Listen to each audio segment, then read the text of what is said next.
Hello friends, welcome to our channel. Today we are going to hear some different motivation stories, so let's start.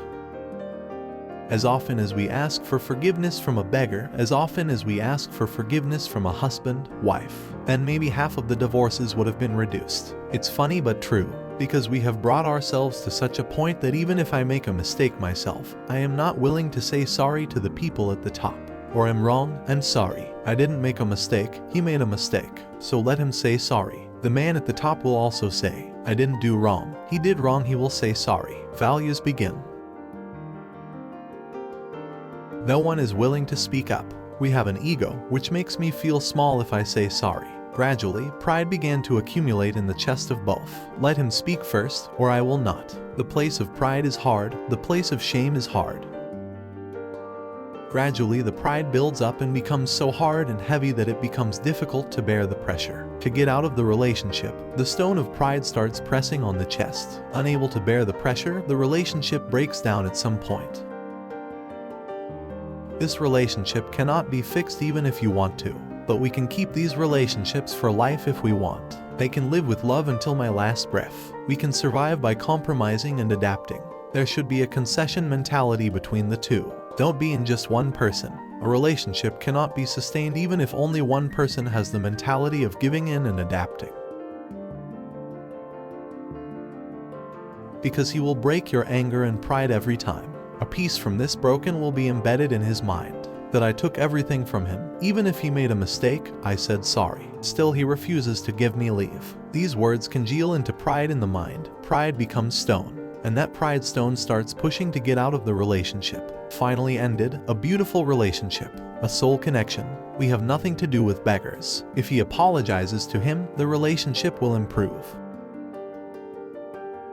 If not, it will deteriorate. Relationship with him is only 2 rupees. We apologize to him for not paying 2 rupees, but we are not willing to apologize to the loved one to keep the relationship of the mind, the relationship of the soul alive. We value this soul connection less than 2 rupees. We value our pride, our arrogance. But I do not agree to say sorry. But in a sorry, to adapt a little, to give a little discount, the soul's relations survive.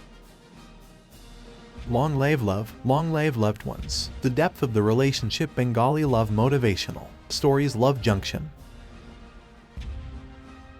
If ever there is a question about measuring love, maybe you will see that most of the people involved in the relationship will turn out to be unsuccessful. But it will not take time to easily measure the depth of the chest groove and the sensual gaze of his greedy eyes. Feelings of love are now mixed with physical feelings. Relationships are so fleeting that their tenure is very fleeting. The body is everything. There is no place for the mind. Love these days is like a part-time job advertised in advertisements. If you love it, the door is open and you can leave easily. From the outside you will be totally fascinated by such relationships, but there is no chance of love. Is love just one's own feelings, not feeling each other? The understanding of the two is not.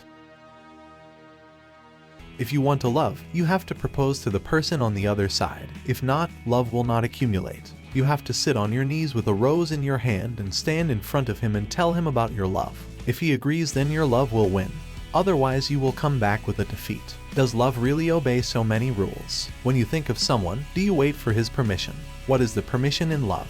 Without pretending to love so much, it can be said in a general way that I will do the work of feeding you coffee for the rest of your life. When you return to the office and you are in unbearable pain with a headache, don't worry, I will press your head.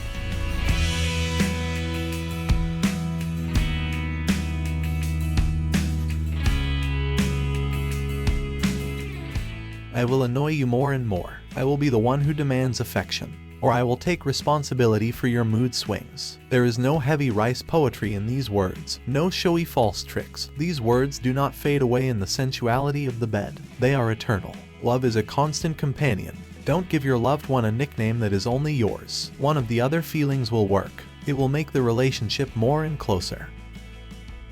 Every day he has to reinvent himself. You have to walk with him by mixing all the good and bad. Even if the path is a little uneven, one day it will be level with the strength of faith and trust. Real love is not a fairy tale about a prince riding a horse and a princess who conquers 7 seas. There are a lot of conflicts in this. Keeping everything aside, the unbreakable understanding of 2 people is very important. How you love your loved ones, how you care for them, how you feel about each other. No society or external person will fix that. Completely your own and personal. If you like the video, please share it with your friends and family. Thank you.